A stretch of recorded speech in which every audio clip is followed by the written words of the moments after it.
सामाइन हजरात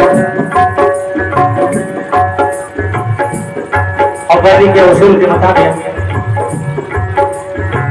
सबसे पहले उस्मानी के बेनियाज की शान में चंद आशारा हाथ उठाकर इजाजत देने की जहमत गवारा करे।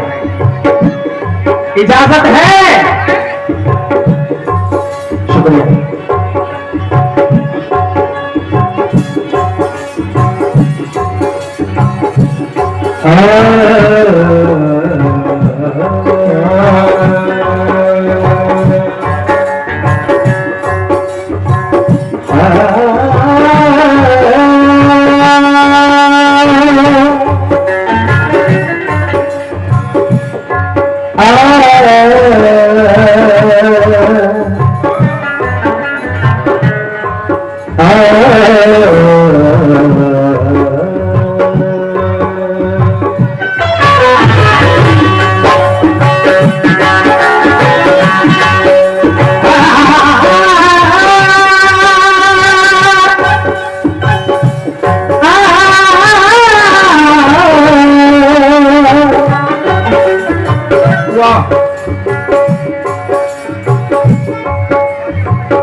तेरा ही नाम से